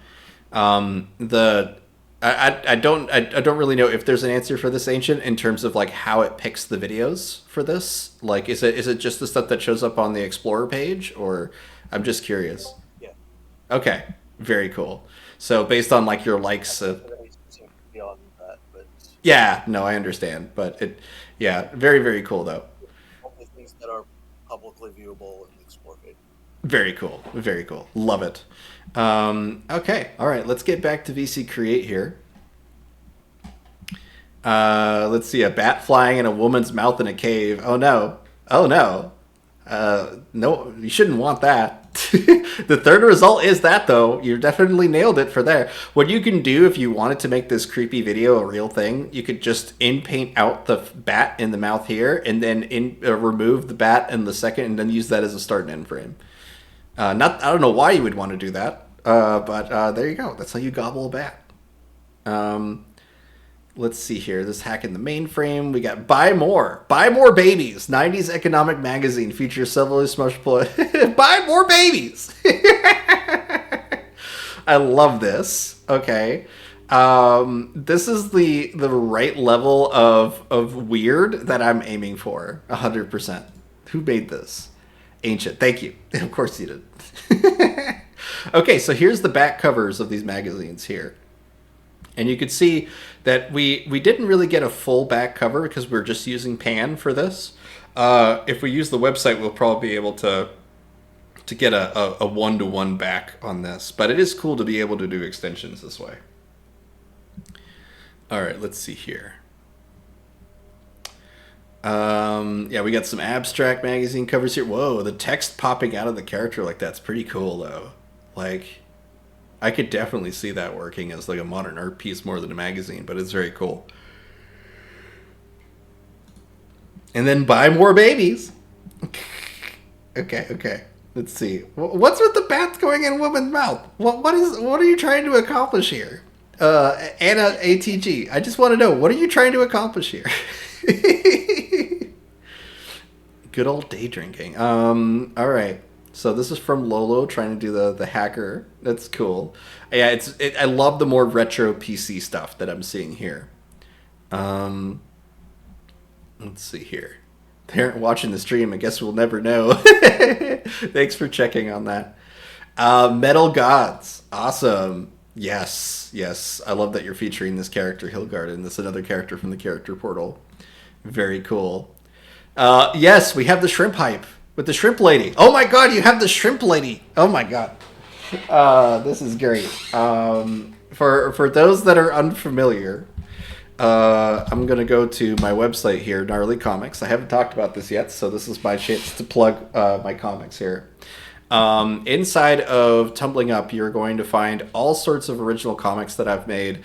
And they are told in real time to 30 years ago. So each comic that's released is released 30 years on the day that I set the comic on. So there's a lot of just a lot of nostalgic humor for old tech, the life before modern phones and all that sort of stuff. So like this comic took place on April 1st, 1995. I will have a proper legend or calendar for people to start cycling through these comics more easily. But there is one comic here that joke is actually referring to here. Let me let this load for a second because I have so many comics on here. I realize I need to start separating these into pages. So let's see. I oftentimes include real newspaper articles in my comics as gags towards whatever's being referenced here. So this entire comic here, for example, is all referring to an article basically describing the internet getting clogged up by spam. And they were calling it baloney at the time before spam was even really coined. I think spam would be coined later that year. But let's see here. I have to go back just a little farther. And like I said, I really should properly separate these into chapters so that we don't get this problem of my comics taking forever to load. Because I do have some really, really big comics back here. But where is Shrimp Lady? Maybe it's back up here. It's okay. I'll find it. There it is. Okay, here we go. So this article is referring. I'm sorry. That joke is referring to this page in this comic here, called "The Shrimp Lady Pleads Guilty for Mother's Sake." I laughed so hard finding this article in my newspaper research that I wanted it to reference it like directly to the point where I'd say just pointing out the article itself. And there's the ongoing joke with this, at least, is that the at least for the sake of this, is just the fact that this is such a cringe moment. Like, they actually describe cringe pretty heavily in here, and it's pretty hilarious to me. But yes, so this entire magazine cover today, it's a year and a half later, 2 years later, you guys are still making shrimp jokes and upsetting Rhapsody every time you do. So thank you for that. Let's see. Invest in Enron, 1980s economic magazine. Yes. This is what I need. This is what I need in life. I need more references to corporate media or any sort of corporate 90s stuff, please. That's awesome. April 19th, 1995 is a significant day. As many days if April 19. Okay. Let's see here. Enron and anime, like the anime story of Enron would be something. It's quite funny. I do dig it though. So I will say that when it comes to my art style, particularly for the Tumbling Up comics, it is technically a Franco-Belgian inspired anime. And what I mean by that is I take a lot of the color palette from Franco-Belgian comics like Tintin and stuff like that. There's a lot of blues and yellows, but I'm also doing a lot of like anime style shortcuts and changing in style in order to appease a more modern audience. So it's a really fun juxtaposition for me because it's not like we're constrained to what was the popular style of the time, which was very, very strict. Like I would say the 80s were known for G.I. Joe and all these very strict art styles, where people were humanoid and they walked like real people. Everything was rotoscoped, so they were drawing over frames of video to make quick references, that kind of thing. But it was really janky and very, very stiff, not very fun to watch. In the mid '90s, there was a reaction to that, and that reaction was being really off-model animation. The most popular being like what is it? Ren and Stimpy, Beavis and Butthead. Those kind of pieces of media. They were known for being rough and all over the place. But my favorite reaction to all this was Rocko's Modern Life. Rocko's Modern Life is a massive inspiration for me when it comes to the Sage comics. And if you start watching that series, you will understand. You'll understand where I'm coming from with it, because there are things that also that show could only get away with today. And like, frankly, there's just so many examples of that. It's not worth me digging into each one. But yes, you immediately pull up the number one here, which is that Rocko worked as a sex worker in a freaking kids cartoon. That's the kind of stuff where it's just wild. Like I absolutely love Rocko's Modern Life, and I highly suggest people watch it. Gotta run, maybe back after the outro. Thank you so much for hanging out, Legal. Okay, so we got our DEF CON logos here with the higher Omni reference, and you can see it literally took the same image and just zoomed it out a bit, and we got it here. So this is pretty cool that we're able to control that with just the Omni weight. Let's see, I'm in. Here's the I Troll For You version of it. It definitely is borrowing a lot from Jordy's character design. I kind of want a little less, right? So let's try this. Let's re-roll this one. I'm sure I already see that re-roll button's been hit, so I'm sure you've already done this. But I'm going to try to set a lower Omni weight this time. Let's set it for like 35 or something. Curious to see what we get off of this. A lot of times I'm using Midjourney in an iterative way, which means that I'm trying to see what it's doing with the image and then make adjustments using remix mode. If you do not have remix mode, just hit /settings and you'll find it as a button that you can click right here, /settings and then remix mode. As long as that's green, anytime you hit a reroll on any one of these prompts up here, you're going to be able to edit it and make a slight change to it. So let's see here. There's a lot of fun ones I got to start digging into, like the redneck post here. Like, I will say the only thing that people will be able to really read will be the headline text in the comic. Crystals! Yes! And what they say about you. Awesome. Awesome. Yes. Please include this. Now, I do want to give a little bit of a mention about this, because this is something that I feel like is kind of important for me to dig into. The next Sage comic is going to be split up in a bit of a different way. It has to be done this way because of me not just collaborating with you guys in this big way where we're trying to slap a bunch of stuff that we've all made together into the background of the comic, but I'm going to be submitting basically what is called Yesterday's Papers. And Yesterday's Papers is going to be a newspaper funny pages by itself. And that'll be the comic posted to R-Comics. It's because the actual full-length comic is going to be posted to my profile. It was requested on me to do this, to change my methods of uploading, just because I would be able to dump so much more than the average artist on that subreddit, that doing these sort of Yesterday's Paper funny pages to kind of say, hey, if you want to read the full-length thing, click it, move on here. We're going to give that a try, and we're going to see if people are receptive to it at all. If not, we'll go back to what we were doing before, but it is something that I think will kind of help appease at least a little bit of the is this AI kind of questions that tend to not just inflate my numbers really heavily, because Reddit works based on engagement. So the more people that comment, the more likely your post gets up the top of the feeds. And if people are all commenting the same thing, it can be a little unfair feeling for some of the other artists that are and knowing that I'm the AI, contributor for that stuff can be a little frustrating for them. So they basically were trying to figure out a compromise to make this work, and the yesterday's papers method I think is going to work really well. So you guys are going to get not just the Next Stage comic, but you're also going to get a funny pages in Michael's newspaper.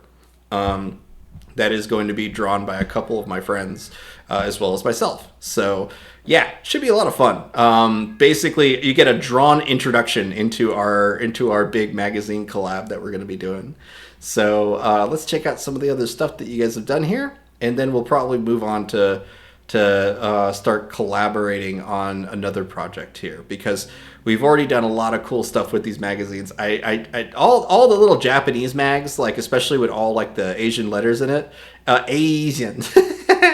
I'm for that one. What? Sorry.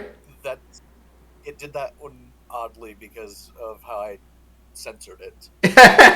Yeah, it's hilarious to me. I think it works. Let's see here. All right, we're getting some pretty cool. And Anita's working on some comic book style cover stuff. Okay, cool. Let's go ahead and Kinky, do you mind doing the announcements while I go and grab a drink? So you never ask. No, I'm just kidding. Hi. My name's Kinky Kong. It is the Kinky Kong Minute, also known as I'm going to tell you about stuff while Victor goes to get something to drink. I hope that you guys are around this weekend, and if you are, I'd love it if you showed up at the at Prompt Battles. It's an event that I host on Saturdays and Sundays every week, where we all play a game together. And what it is that we prompt for 10 minutes on a challenge that was issued by the winner before us. So we prompt for 10 minutes, and then we all come back and bring what we made and liked the best to the table. We put it in something called a poll unit, and that poll unit makes it so everything's nice and anonymous. The art is anonymous, and the voting is anonymous. We vote for 2 minutes and decide which image came up on top. And that winner wins a free fast hour and gets to tell us what to do next for the next 10 minutes. It's really fun. Everybody's super nice. We love to meet new people and talk to them. And you don't have to be on a microphone ever. You can type in the chat if you like. Lots of people do. You don't have to stay all day, but some people do. What else? What else do I want to tell you about Prompt Battles? What would you guys say about Prompt Battles if you had to tell somebody something about how it is? We like to... Lots of weirdos there? Yes, lots of weirdos there. But we're good weirdos, the good kind. Yeah, come on. Come win some fast hours, make some friends, learn how to do things that you never would have thought you'd do in Midjourney. And yes, you get to learn stuff and hang out with cool people. Like me. And these people in the chat. Thank you for that, Kiki. Hey, thank you. I hope you drink this good. Oh yeah, no, I got myself a Sea Blue Edition Juneberry Red Bull. Today's a Red Bull day. Ooh. That's awesome. X-Files. That's awesome. From Hill Garden. This is so funny to me. Oh my god. Yes. More of this, please. The WTF. That feels like should be part of like a graphic novel section of the magazine out there. Oh, this is cool. I think probably it does feel very much more like an illustrated advertisement. I'm digging it though. Oh, the Phantasma ones are cute. Let's see, minimalist Belgian comic front page, Phantasma wizards and gnomes, flying castle in the sky, gnome girl in green tunic with green hat running away from an old wizard with gray beard and a pink attire and pink wizard hat. That is cute. That is very cute. I I really like the fourth one a lot, actually, when it comes to the art style of it. Easier collab with others in VC Create, absolutely. Yeah, please hop in here, start making stuff with us. This is really, this feels like the color page to a black and white, print mag. Love it.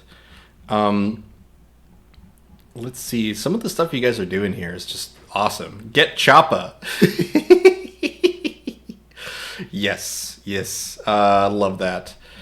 Very cool, guys. Well, feel free to keep submitting all sorts of magazine covers, because we are going to use so many of these. I counted the number of magazine covers I need, and it's going to be 48 covers. I need 48 covers, so I'm going to use a lot of these from you guys. Okay, this feels very much like Smurfs or any of these Belgian 50s mags for sure. This is awesome. You can now, indeed, you can certainly make video within VC Create now. So the Bat Eaters, there you go. Yeah, celebrate Ozzy. Yeah, rest in peace, man. So if we were to take one of these results here and animate them inside, like we'll take one that isn't a magazine cover necessarily just yet, this Lost Media from Gompasta, just to kind of show what this does here. If we upscale one of these and then click the animate button here, we have animate high motion and animate low motion. As long as you have remix mode on, you can actually describe what you want to happen in the videos. So let's do an animate on high here. And you can see, because remixes mode is on, I can change the actual context of the prompt for the video itself. So we will need to, I think we need to remove the G6 from this. But if I say that this is like a episode of, let's go for a 1950s inspired sci-fi thriller, and I'm just going to hit submit on that. There's only a few parameters for video right now. One of them is -- raw, which will not embellish on your prompt, but if you do not include raw, basically whatever you write in here, the 1950s inspired sci-fi thriller, it's going to add a lot of other words to that we actually don't see. We're basically going to see all sorts of additional, like, potentially useful additions to this. So if you feel like it's doing a lot of weird or wacky stuff, you probably want to want raw on it, so to be a bit more literal with whatever you've written in your prompt. So out there, yes, this is great. I will make minor edits to your all stuff. Like, we're never going to read the text up top here, so I'm not even going to worry about any sort of text that isn't just the big headline text. But that's really cool. I do dig it. But here is our video that we got from in VC Create here. Let's just zoom in here and take a closer look. So we can see here that at least for the way the character's movement is, I would say that the second video is the only one where I feel like the movement is really good. The third one's all right. It's just hard to tell whether the character's standing in the front or not, and he kind of like jitters a bit. But I like the second one. So if we say, hey, let's continue this second one here. It'll upscale it for us really quick, and then we can say extend on high or low motion. So if we say extend on low motion this time, we can say that this is a 1950s inspired sci-fi thriller that zooms into a close-up. And like we were talking about earlier, if you use the word zoom, it's going to be understood as being basically the equivalent of enhance, right? Like the image is going to get closer to the character. It's just going to make it bigger and more feature the face of the character. If you say push in or dolly in, you're far more likely to get perspective added to that motion as well. Because zoom is entirely something you do in camera. It is something that you just rack the zooming on the lens, and it zooms in so there's no change in perspective. But if you push or pull in, then the dolly your camera is being physically moved in the space. So understanding these sort of camera controls are going to be pretty essential for when you're prompting for them. Vogue, I like this. That's fun. And we'll see what sort of stuff we can kind of evoke just with our verbiage used in the prompts here. Because right now we're going to zoom into a close up, and we'll see what this character looks like. I love hallucinating this sort of stuff where it's like, oh yeah, what outfit is my character wearing? What am I wearing? Funny pants? Like, what's going on? It zoom out. Am I wearing a silly hat? Like, that kind of stuff just fascinates me. But let's take a look at our 4 results that we got here saying zoom in to a close-up. So you see all 4 of these results are the same until they're suddenly not. And it didn't zoom in all the way to a close-up. So let's see if we can maybe encourage that a little more by describing what the character should be doing in this scene. And we also set the motion to low, and we want a lot of dramatic motion to feature the character here. So let's switch this from low to high.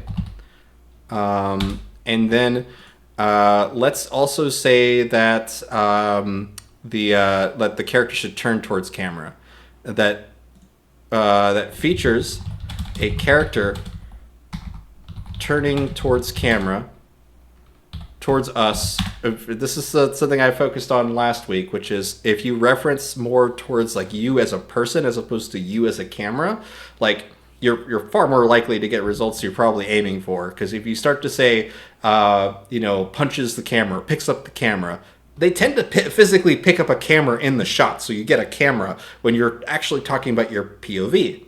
So let's say that this features a character turning towards us and then zooms into, and then we zoom into a close-up.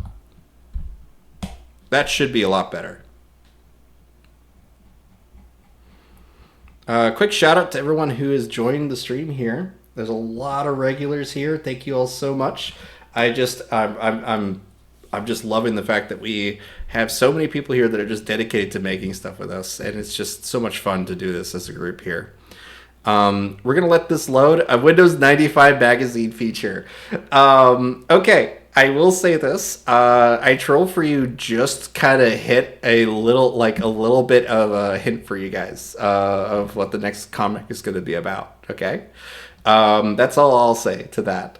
But this here, this style of 3D rendering, it's all over that sort of vaporwave aesthetic, right? But it is something that if we push more for this, it'll be fun. Oh, the wizards! Oh, you have this animating now, Fungi-Mancer. This is awesome. This turnaround of the castle in 3D is just awesome. I love this. I'm zooming in on that one, or I'm upscaling that one. Buck and ears. That's funny, Kinky. Good one. Yeah, it's Bambi Buck and Thumper Ears grow up and become buddy cops in Good. the 80s. Good. Avenge Bambi's mom. Perfect. Love it. I want to watch it already. Let's get into this prompt that I edited here. So the GIF's gonna take a second to load, but let's see if we get our close-up view of this character.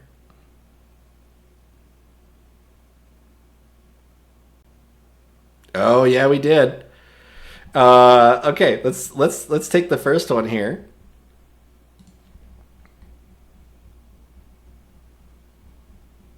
And by doing the homework, you guys are going to get more filmmaking terminology in your tool belt, right? To be able to do this kind of stuff. Hold on, I full screened it by accident. Hit play. So we got our little close up here. Very cool.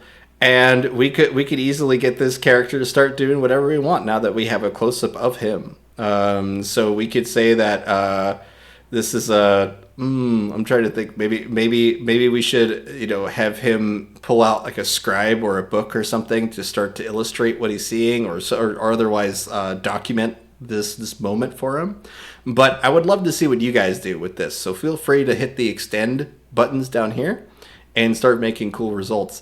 If you guys do have anything that you want me to run video of, because I recognize that video can sometimes be a bit expensive to just experiment with like this.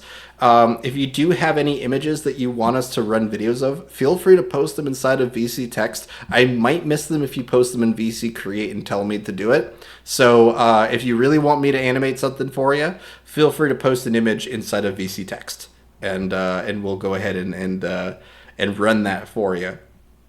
And I'll make sure to run it a couple different ways. Broccoli girl! Okay. This is the newest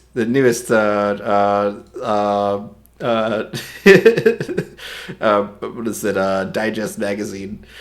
Before. Okay, cool. You want me to run this one, Enid? I'm happy to do it. Let's go ahead and copy the image address here. I love this though. Before computers. That's very cool. So if we come into /imagine here and do hyphen, I believe, video, and then paste the link here, we can describe what we want to see in this. And we'll just say that this is a cool mecha, let's say like a half machine, half man, smoking a cigarette while lounging in a pink futuristic space. I'm just describing what I'm saying, really. But we're going to go ahead and hit submit on that. And this is how you can do it entirely with written. The website itself is even more robust when it comes to trying to create scenes. Basically, I have in a upcoming comic, I also have these two panels that I'm messing with here, transitioning from this scene involving Victor and a bunny man, transitioning to a scene where they disappeared. And this is very easy to do if you really want to keep a locked camera. You see that I'm keeping a frame on here. If you want to effectively be able to control your video outputs more easily, you can essentially lean the results to behave how you want by just painting out the characters of the same background. So you see I have a lot of fog and things that's happening with this scene. There's this panel here I think is the one I want to show you guys here. It's probably the one that I'm going to end up using. But I wanted to transition the two characters to basically disappear from the scene. The bunny man is a little too still at the beginning here, so I might run a couple of versions of the bunny kind of moving in this moment and then composite them together with After Effects. But it's very cool what we're able to accomplish with this. So let me try to zoom in a bit here. There we go. That's better. Now you guys can see this properly. I wanted the characters to just disappear in the fog, and I thought it did a great job doing that here. So very, very cool. But we'll go ahead and take a look at Enid's result here. Boop. Inside of VC Create. Okay. Let's take a look.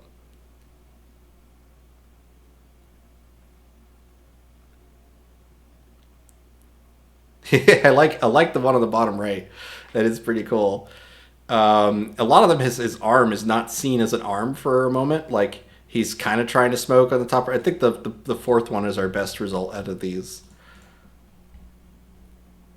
Windows 95 magazine glitch art. Yes, please more.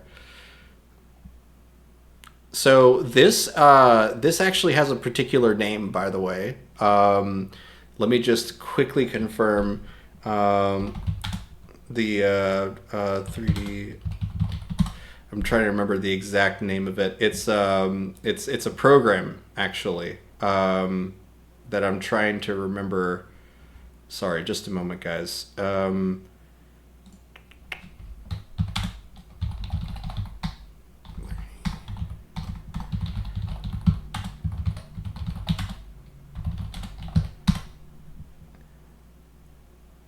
Okay. I'm not going to waste my time just looking at 3D renderings here. Bryce, thank you. Yes, thank you. Enid. Enid knocked it out of the park for me. Thank you. I forget Bryce 3D as a phrase sometimes, and I really appreciate that. I do love that aesthetic, right? So if you guys want to see it really quick, so let's do a Bryce 3D rendering of, I don't know, like a mini golf game. A game of mini golf. And then let's set the aspect ratio to a believable 4:3 like it was back in the 90s. And you guys can check out what that does. Bryce 3D is a rendering program. It was what created all those cool cover pages of that had that certain aesthetic to it, that sort of 3D rendered aesthetic. But you could see here that this is not it. It's in fact very much more like miniatures. Like it's the mini golf is having a huge influence on this. So why don't we do this? We can re-roll this, but we will include a style reference that more closely evokes that Bryce 3D look. I'm not going to take any like just the raw backgrounds from this, but in fact, I'm just going to copy this entire 4 layout that you've done here, Alistair, and just use that as a style reference for this. So we will come into here, hit hyphen. Oh, I have a profile that's being automatically added to my prompts, huh? Okay, I got to figure out how to remove that. But let's go ahead first. We'll run without that profile. And then I am going to render this now with a sref or style reference with this Bryce 3D result, or like this result that looks like Bryce 3D from Alistair.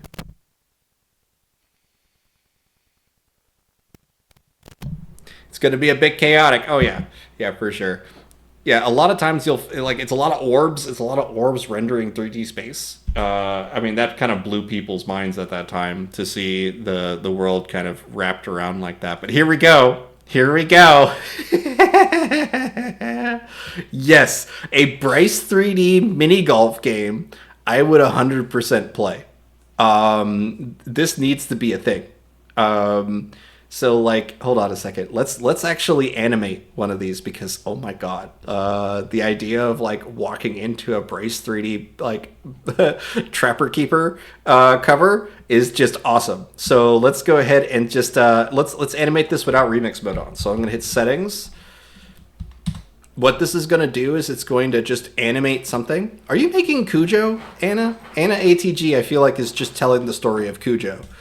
But let's turn off remix mode so that when we hit these animate high and animate low buttons, it just uses the original prompt from the image that we produced to create the actual like verbiage for the prompt. So let's see what it does with this. DOS. That is DOS indeed. I'll say this little story. My mother was a computer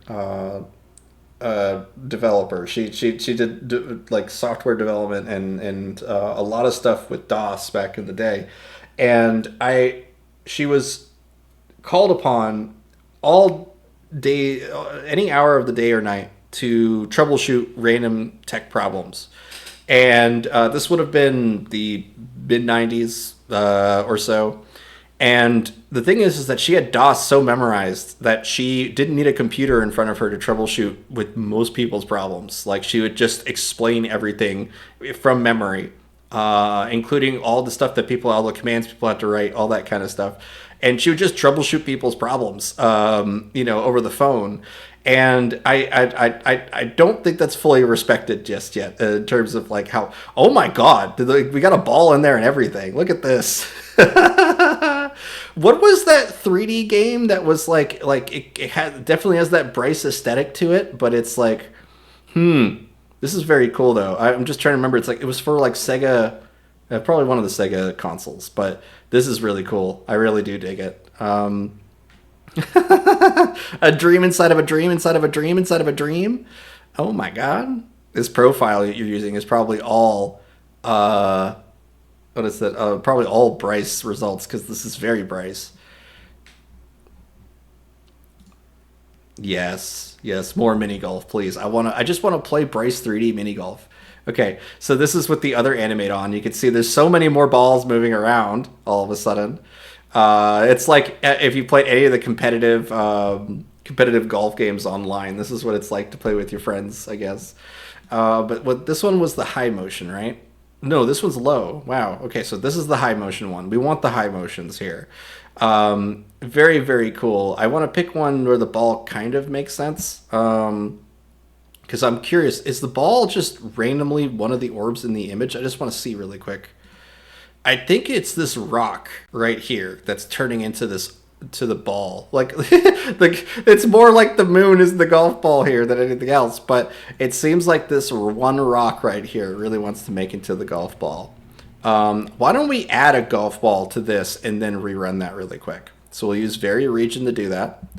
And let's go ahead and just place a square right here and just say that this is a golf ball. In fact, I want to keep the original prompt. Hold on, let me go back really quick. Hit Vary Region. Highlight this area and it says Bryce 3D rendering of a game of mini golf. And I'm going to say a golf ball. Let's say a big golf ball. On the golf trail. Sure. Golf trail. I'm sure that makes sense. Sure it does. I think that's it, yeah. Interestingly enough, during prompt battles, we did mini golf courses last week. Oh, yeah? And we found out that using the words putt-putt kind of makes them more fun. That makes sense. Marble Madness. Thank you, Lolo. I played so much Marble Madness when I was growing up. Like, honestly, like, this is such a fun asymmetrical game to play. I played so much Marble Madness, my god. Let's take a look here, see if we got that golf ball in there. No, not really. Let's see if we can emphasize this maybe with a little bit of chaos in there too. So I'm going to get rid of the style reference. I'm going to add a chaos of 15. Relatively low, but not crazy low. I just really want to randomize everything that's inside of this square as much as possible because it's really looking at that pattern and doesn't want to break that pattern as much. So I'm going to say a big golf ball on the golf trail. I'm going to keep all the other text though. Let's see.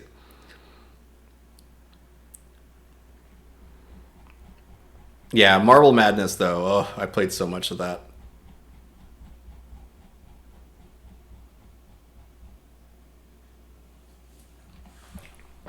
Back in the day when app hoarders would share spindle loads of games and apps, huh? All right, I'm not really getting that golf ball here, so let's do this. Let's do this. In fact, I got a pretty fun way to handle this. So let's go into my Midjourney account here. And what I'm going to do here is I'm actually going to borrow the ball from one image and bring it to another here, okay?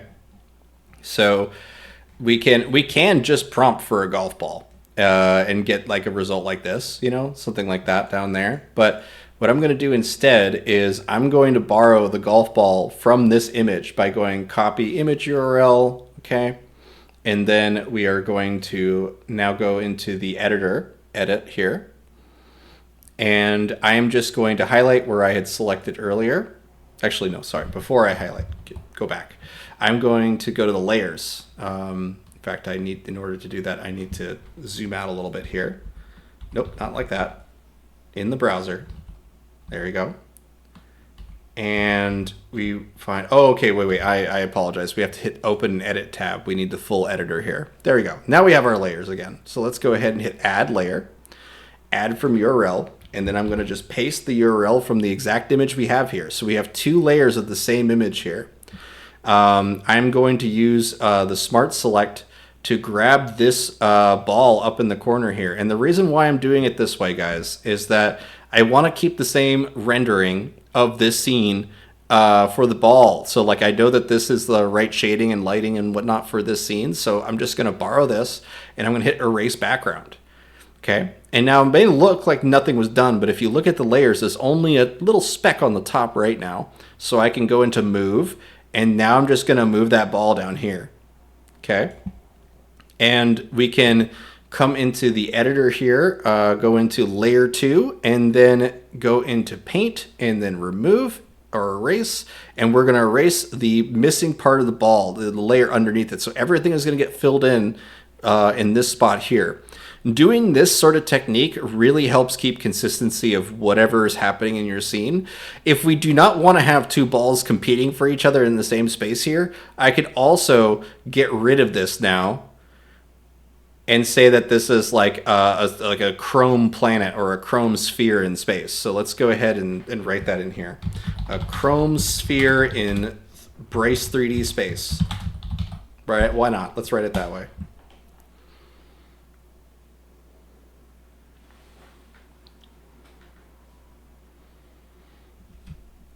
And seeing as we're coming up on 6 o'clock here, I do want to mention that we do have something called the show after the show, which is your chance to hop on the stage and make stuff with us. So you're able to collaborate and join the actual stage and chat with us. Yeah, thanks for sharing that, Raps. Appreciate that. And it is held on the Gnarly Studio server, so just follow the links that are inside of VC Text to join the server, and then you'll be able to hop on the stage there and I'll talk with myself and anyone else here from the team. It is a really fun way to hear from you guys directly, to get feedback on the show that we're doing, but also to just answer any questions and do any sort of collabing that you guys want to do. Thank you for linking that, Kinky. No problem. Sorry it took so long. I was having copy and paste issues. No, you're good. You're good. Okay, I think this is good just to get the ball into there. Let's go with this one here. I could clean up the ball shape a little bit here, but I think this is good enough for us to get a ball moving around the court there. We really should have some sort of shadow on the ball in order to really sell that it's in 3D space, but I'm going to go with this for now and see if it's enough for us to get this video portray. Like we're gonna be playing some Bryce 3D golf today. That seems like a good way to kind of slow things down while you guys are getting into the last bits of VC Create here. Ooh, marble 3D stuff. Yes, I want to play this game right now. I do. Look at this. Oh. Okay. Yeah. It's hard for the ball to recognize what is 3D space for it to move along. So you might need to describe that the ball is following the green trail or something like that. That might work. More of this MC Escher relative stairway mixed with Bryce 3D. That's fun. Level up your game. Yes, I'm definitely going to include this one. 100%. That one is from Fungi Mancer. Awesome. More MC Escher stairway. Ooh. Yeah, this is a funky world. Like playing Myst and stuff like that. Yeah, for sure.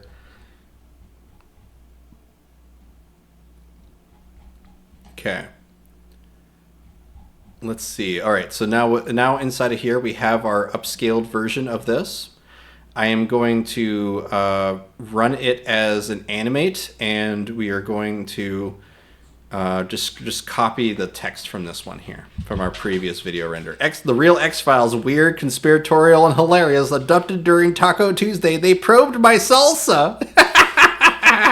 Bigfoot orders pizza. Oh my god, you knocked it out of the park with this one. Top secret, but oops. Okay, yes, no, this is great. Check out blueprints. Ooh. Okay, all right. Gonna go to animate. We're gonna hit animate manually on the website here, and then I'm going to just paste our little description we have, and then hit submit. This is amazing. It is amazing. It is. I'm just loving everything you've added here text-wise. It's so funny to me. Loch Ness monster seen at Disney World wearing a fanny pack. What? It's so good. So good.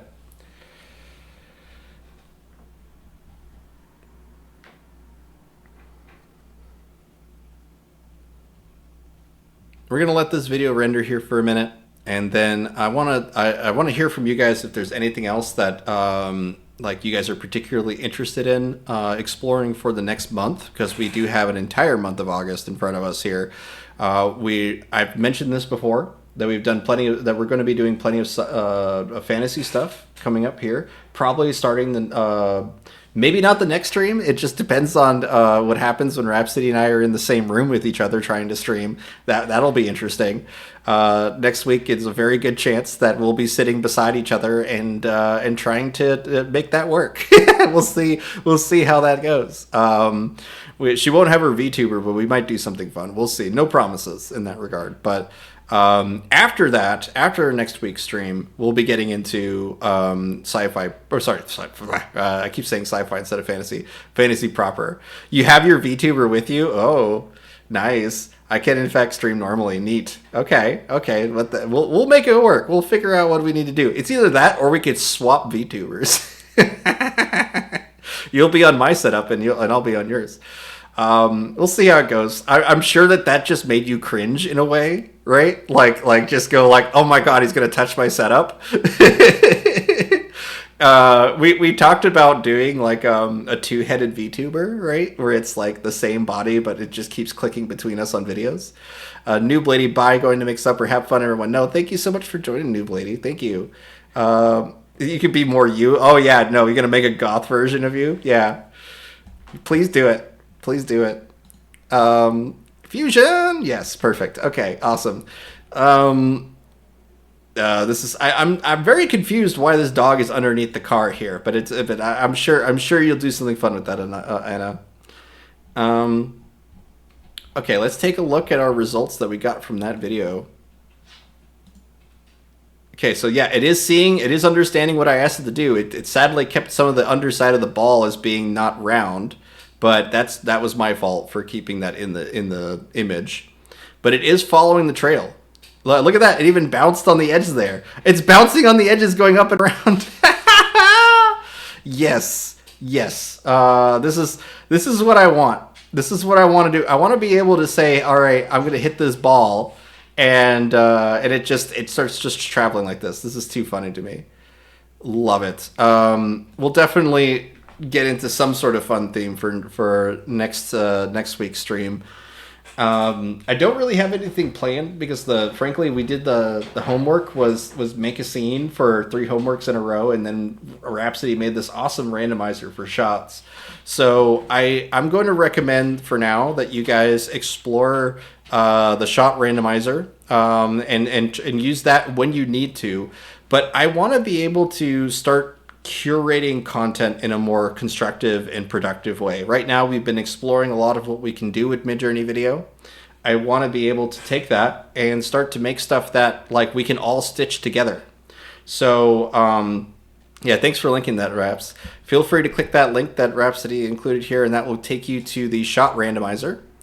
And I've shown this already twice before on the stream, but please just feel free to use it if you need some constraints about what you want to aim for. So this one is silhouetting to high angle. So you're going to start with a silhouette, and then you're going to change to a high angle shot.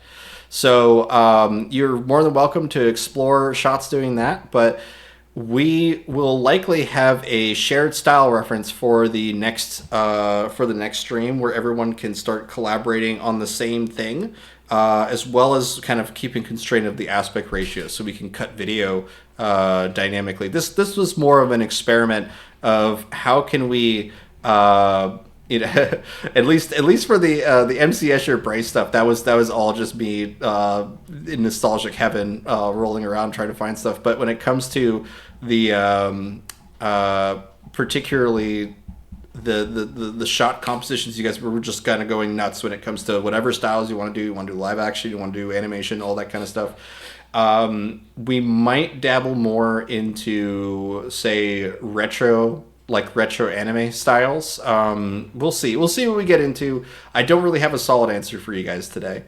But I'm liking Bryce Canyon. Yes, I've actually been here. It's gorgeous. I loved going to Arches and all the other parts of Bryce Canyon. Very, very cool. Okay, well, I don't have too much more to add for you guys today. This might be a bit of a shorter stream. Oh, you want to do a Niji 6 stream? I know you do.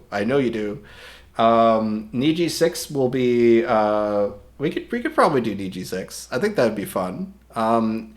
Let's talk about it with a Niji 7 stream. Yeah, I think we all want Niji 7. I think Niji 6 will be a lot of fun for the next stream. It's especially if we do more of a retro anime style that we're all kind of keeping together. I fully agree with that.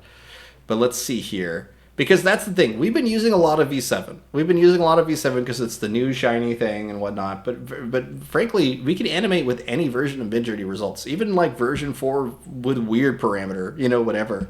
But Niji 6 gives us such clean line art that we should be able to animate in an entirely different way with that. So I'm just going to echo what Lolo's saying and just, let's do that. That's a good suggestion.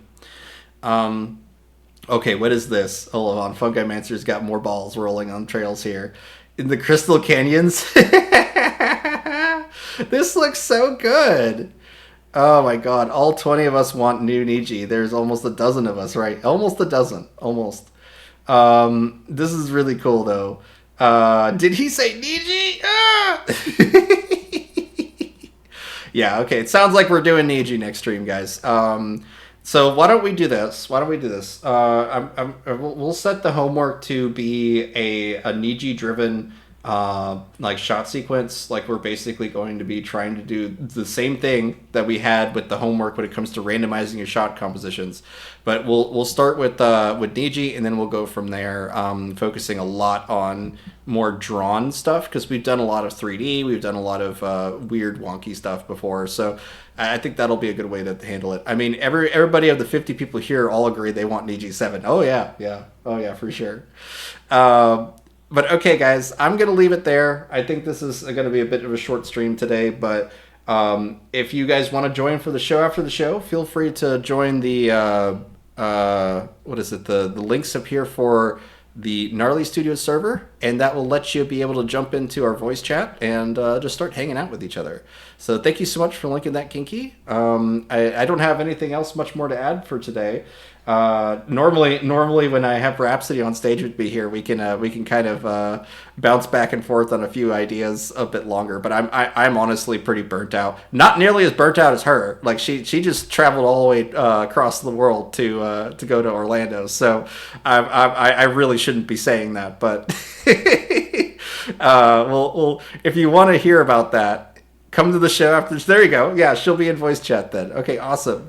But you guys have a wonderful rest of your day. And thank you so much to Kinky and Ancient for co-hosting with me today. They make this all possible. So really, thank you guys so much. Thank you. All right. You all have a great day. See ya. Hope to see you at the show. Bye-bye. Bye.